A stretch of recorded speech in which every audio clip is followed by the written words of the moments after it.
back again. We got another airport video, but this time we're gonna do a pick a card. We have 3 piles, and this is all about self-love. I've been trying to figure out how to do some love stuff, and I want to and I don't want to. So this is gonna be my baby step into it. If you don't love yourself, you're gonna have a really hard time loving other people. So if you're trying to love other people and bring more of that type of love into your life, one of the best places to start is yourself. So we're gonna go over a few things. One of my very dear friends sent me a tarot spread about self-love that I've been wanting to do. So we're gonna do that. We're gonna talk about what there is to love about yourself, where you could find some patience, where you need to be kinder to yourself, and some energies and strategies for you to draw on to really get all that going. So I'm gonna go ahead and put up the piles on the screen. Take your time, pick whichever pile resonates more with you, whichever number resonates more with you, whatever you feel drawn to. It doesn't matter what your reason is, just pick the one that feels right, and check the description box or the comments below for the timestamps and skip on ahead to your pile. Or if you want, you can watch all of them. Doesn't matter to me. Do your thing, okay? So here we go. Pile number 1. Let's figure out something to love about yourself for pile number 1. Something to love about yourself. Ooh, one tried. All right, what's this?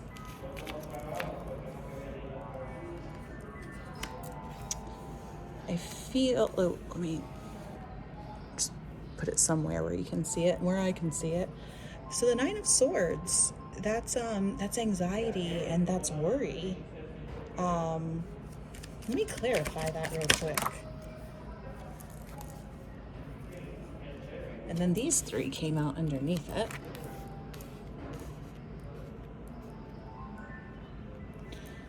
You are very kind. You put your family first in a lot of ways, but you also put yourself both ways. And it's kind of nice. It seems like you're probably one of those people that really understands the value of putting yourself first. You know that you need to, but you lose sleep at night worrying about whether or not you're doing enough for other people, whether or not you're doing enough for yourself. You care a whole lot about people.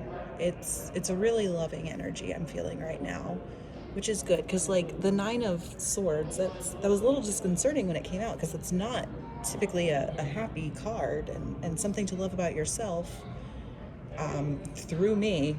But it's good. The worry that you put into your situations, into your life, into balancing your life, into making sure that everything kind of cohesively flows together, it's really sweet and genuine. Not a lot of people have a heart like that.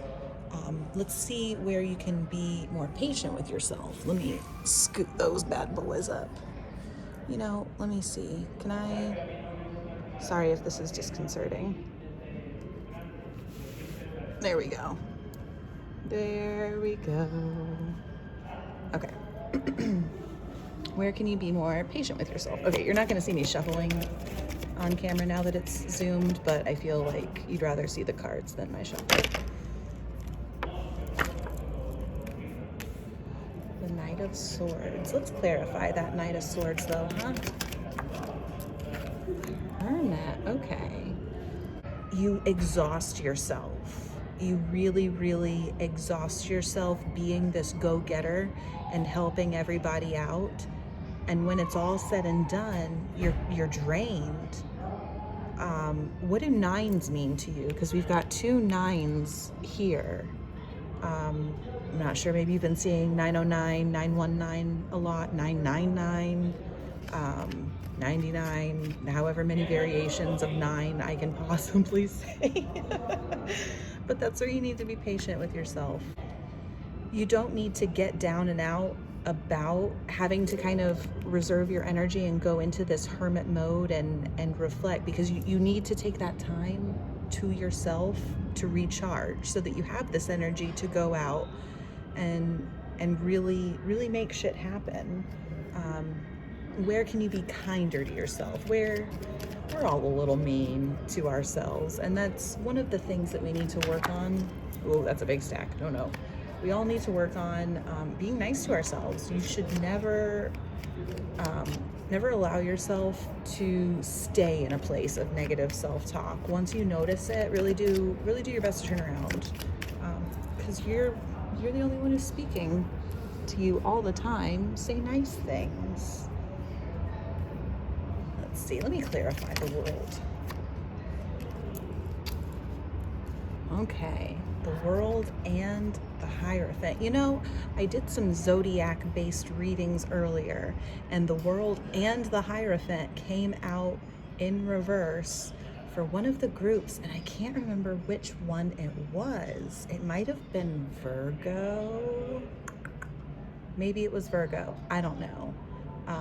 It's kind of irrelevant. It doesn't matter all that much. But you're going against the grain. The things that you thought you had to do, traditions that you thought you had to maintain, things may not look the way that you anticipated that they would look. Things are much different, and it's like you have a hard time coming to terms with that. I really feel like you beat yourself up a lot. And honestly, if you've got Virgo in your chart, that makes so much fucking sense, because Virgo is so hard on themselves on the inside. They don't always let other people know what's going on the inside, but like, y'all, hug your Virgo friends. If you're a Virgo, hug yourself. Tell yourself you're doing a great job. Tell them they're doing a great job, because they're really hard on themselves when no one's listening but them. That's kind of what this is to me. It's you're not like other people, and you have a really hard time seeing the beauty in that and the uniqueness and the specialness in that. Instead, you're kind of judging yourself based on others, and you definitely should not do that, because you are special, you are unique. There's only one of you, and that's good. I think there's so many people that wish that they were like you, okay? You may not know that, but it's true, all right? What are some energies and strategies that you can draw on to really get this self-love flowing? We'll probably draw a couple cards for this one. Let's see, Ace of Wands, Eight of Wands. What's under the deck here? And then underneath we've got, let me scoot all that over. We've got the Hanged Man. I'm putting this deck down so I don't continue shuffling and make this a 45-minute reading for just one pile. So some energies that you can draw on. There's a lot of wands there. So what is it that's creative that gets your juices flowing? Because there's something that you do, that you know how to do, that you enjoy doing, that you don't feel comfortable and confident in, but that's an illusion. You've got it, and it's fun, and you enjoy it from the feel of it, but you're afraid to just go and like grab life by the dick, okay? But as soon as you grab life by the dick, it's gonna be great. Like, things are gonna move. The hang-ups that you're having aren't gonna be as much of an issue. The Hanged Man is all about a shift in perspective, looking at things from a new way.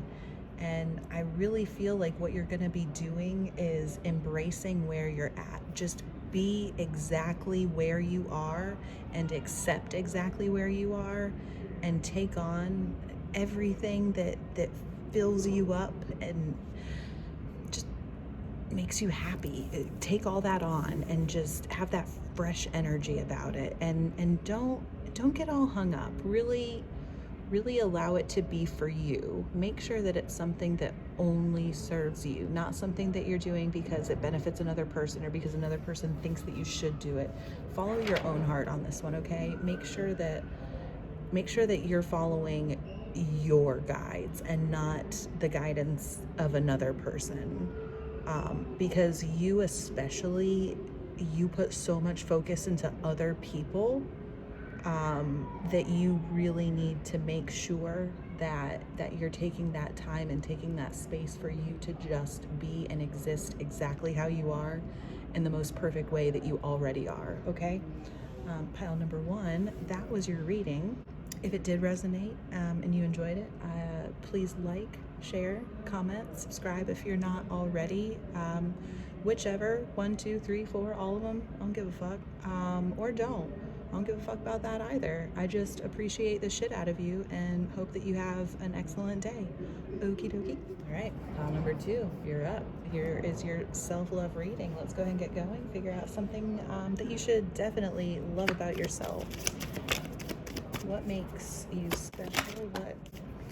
What can you love? What is there to love? Got the Knight of Cups and the Magician. I'll be storing that out. I've got a feeling that there's going to be a few of you just watching the whole thing, because a lot of the same cards are coming out that came out in pile number 1. So either we've got people who chose 1 and 2, or I don't know. Anywho. So we've got the Knight of Cups and the Magician clarified by the 6 of Wands. You have a really good knack for figuring out what you want and going towards it. You go for what feels good, and it usually works out for you in your best interest. You may not always be in control. I feel like you're kind of an agent of chaos a little bit, not all the way, but you've got your moments. But all in all, it works out for you. You balance the chaotic energy with compassion. It's balance. Life is about balance. Balance in all things. One of my favorite things to do is to just drop random Zenyatta quotes from Overwatch to spiritual people that are relevant, and they have no idea that I'm quoting a video game, and I know. And if they know, then we can have like a little moment together about it. But otherwise, it's just for me. Balance in all things is a Zenyatta quote. Anyways, that's what I'm feeling about you. You're kind of chaotic, but you're loving and you're caring. You're that wild-haired hippie energy who's, hitchhiking across the country, having fun and meeting people and getting into trouble, but everything somehow works out in the end. Like that whole vibe. Not that you've done that, of course, but that's just that feeling, that wild child with a heart of gold type thing. And that's definitely something for you to love about yourself. Where can you be more patient with yourself, though? Give yourself a little bit of a break. Interesting, that came out for pile 2, or for pile 1, but it was upright, and it was a clarifier.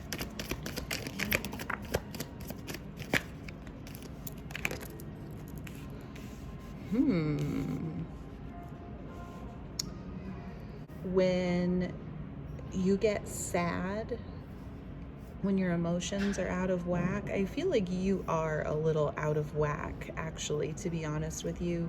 I feel like things are good and things are going well for you, but despite the fact that things are good and going well for you, you don't feel like they are. You might have like a bit of a distorted perception of reality on that. You may think that you're doing much worse than you actually are, if that makes sense.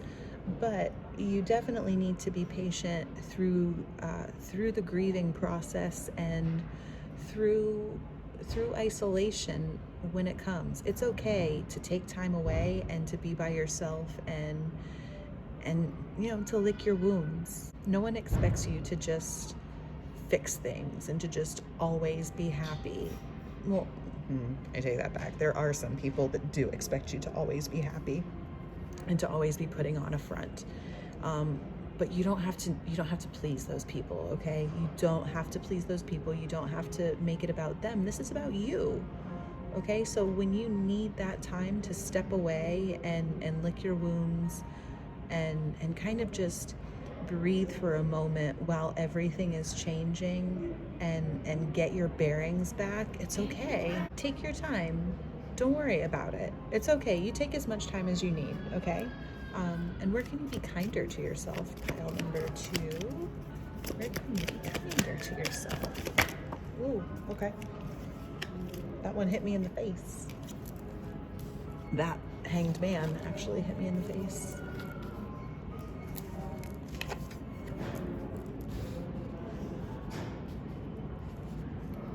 Sometimes you get your anxiety and your intuition flip-flopped around, And as a result of that, you don't always make the best choices. They're not the worst choices, but sometimes you may say things that you wouldn't have said had you known the whole thing, but you were kind of skewed on it. You're very intuitive, but when you get in that place of letting your anxiety block you and you kind of get in your head about what everyone else thinks that you should or shouldn't be doing or feeling or thinking, whatever, and you operate from that place, that's when you lash out a little bit and your words may hurt. Some of you may know and see things that other people don't realize that you're picking up on, and it might kind of frustrate you that they're just not fucking telling you that. And so you cut right in. You go right to the heart of the matter, and a lot of people aren't expecting that. And it can hurt some feelings. So just trust yourself, trust your intuition, trust your perceptions. Once you've grounded yourself, make sure, if you feel like your anxiety is running away from you, take a moment and ground yourself. Be here now and just think. Take a moment and think before you speak. I feel like you've got a big problem with saying things off the cuff and quickly, and sometimes there are some hurt feelings, and you might beat yourself up about it, but you don't have to do that, okay? It happens. Everyone makes mistakes, and everyone does things that they wish they didn't do and treats people in ways that they wish that they had not, but you can't change it. All you can do is learn from it and grow from it and move on from it and make sure that you're doing your best at every moment, okay? What's some energies or strategies for you to draw on while you're going through this and loving yourself a little harder? First up, got that one. I'm gonna get one or two more depending. Whoop. Got one. For you, I'm gonna need one more because I'm gonna put one more right in the middle here. I've got a feeling, but I'm not quite sure. I don't know if I'm projecting or not. This is all about self-imposed restrictions and boundaries. What's one of the things it's about? What this is telling me that you need to do, actually, no, that's it. You need boundaries. That's what you need to do. You need to draw on boundaries. You need to make boundaries. Okay, you need to set boundaries, and you need to accept help. You don't have to do everything all by yourself. I think you did when you were a kid, but it's not it anymore. A lot of times the stuff that we go through when we're a child, it really shapes our whole existence and makes us do things in a certain way. So if you were very independent as a child, you probably grew up thinking that you were the only one who had to do for you. And you do have a very independent energy over here, honestly. Did you have like a sibling maybe that you took care of? I feel like you mommed or dadded one of your siblings, and that really put you in the place where you're at now. But that's over. And it's okay to ask for help, and it's okay to draw boundaries, because when you're a people pleaser like that, it's really easy for other people to take advantage of you without even realizing that they're taking advantage of you, because they're just so used to you giving out your energy like that and helping all the time, that's what they grow to know you for, and that's not fair to you. You need to be able to accept help and kindness from those around you, and stop feeling trapped into helping people. You don't have to do that. I think it's time for you not only to help yourself, but to just accept the help of others, if that makes sense. I hope it does. That's pile 2, your self-love reading. Don't be so hard on yourself, you got it. You're doing a great job. If this reading resonated, which I surely hope it did, I'd really appreciate you if you liked it, commented, shared, subscribed, any combination of the above. I appreciate it all. It all helps me out. I'll catch you next time. Have a great day. All right, pile number 3, you're up. This is your self-love reading. First, we're gonna figure out something to love about yourself. All right. Ooh, starting off strong. Well, a couple of these cards came out in this exact same way with other piles. You break the mold. You're an innovator. You're not afraid to take risks. Well, I take that back. You are afraid to take risks, but that doesn't stop you from taking risks, which is beautiful. I think that bravery to me is not being afraid of things, but it's having the ability to do them anyways, even when you're scared shitless. And that's you. When it's time to break the mold and to innovate things and to be an image setter, if you will, you're there. You're on the front lines, and I love that. I absolutely love that. Where do you need to be more patient with yourself? Pile number 3. Holy cow, this also has come out in tons of ways. Holy fuck. So too did the Magician in reverse. The Page of Pentacles is new though. You definitely need to be more patient when you feel blocked. You have a hard time listening to what other people want you to do. When other people tell you what to do, you think you know best, and you don't really receive it well.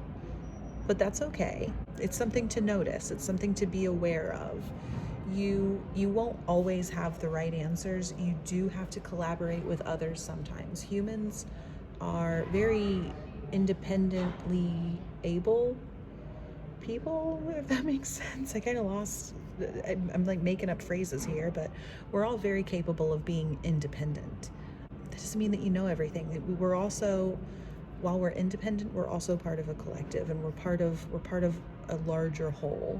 So you need to take that into consideration. You're not a one-man army. Being a one-man army it's rough. You can do it, and there's plenty of value in doing that, but it'll wear you down, man. It'll wear you the fuck down.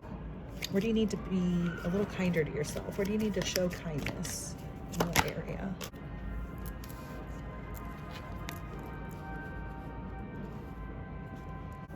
I feel like when you start new things, you just have to be in charge. Like, you have to be the boss. You have to be the one doing everything. And as a result of that, you might bicker a lot with people, have a lot of petty arguments, really just kind of butting heads with people who aren't seeing eye to eye with you. And that really goes along with what I was saying with all this over here, and working with other people. You want to make sure that you're not lowering yourself down and being petty and engaging in useless energy exchanges.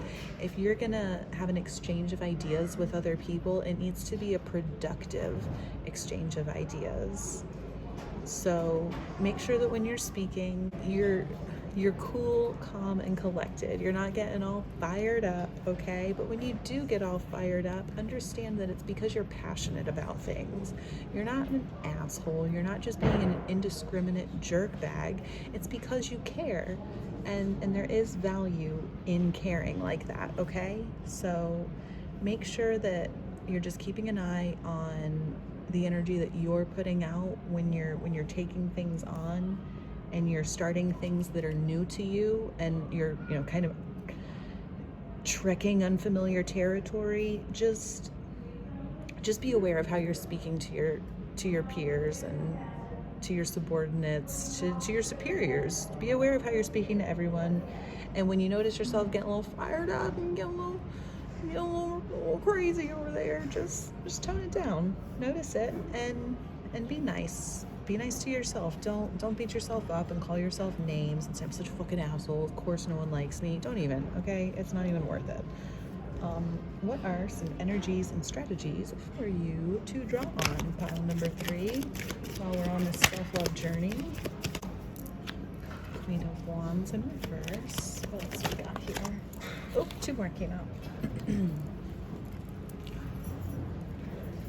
King of Cups and Six of Cups. Lean into your family, I feel, or your family dynamic, whatever that is. If it's friends that you consider to be basically family, lean on into them. If you've got a good relationship with your partner and you can talk to them about things and really cool and clear your head, then that'll be good. I don't know, but this really just feels like whoever your parental figures are, whoever you look at like a mom, whoever you look at like a dad, really ask them for help, ask them for advice, spend time with them. This could even be, grandparents or family friends, just someone, this feels like someone who's older than you that you respect, or even on the flip side of that coin, if you're a parent, maybe your parents are gone or you don't have a relationship with them, but you have kids, really lean into helping them figure their own life out, because you're paving the way for them too. Especially with everything going on right now, we all have the opportunity to spend so much time with our families, and y'all, kids are a direct reflection of us so often. I know my kids, I see me in them so much. I see their dad in them so much. I can't believe how these tiny people are just tiny versions of their parents. And I'm the same way with my mom, with my dad. I'm just like both of them. So lean into that. Look at the beautiful things that you can see in your kids, or in your parents, in you as a kid. Look at your inner child and really focus on those strengths. Don't focus on the weaknesses, okay? That's what I've got for you, pile number 3. I hope you enjoyed that. If you did, like, comment, share, subscribe, any combination of the 4 of those things, and I sure appreciate you.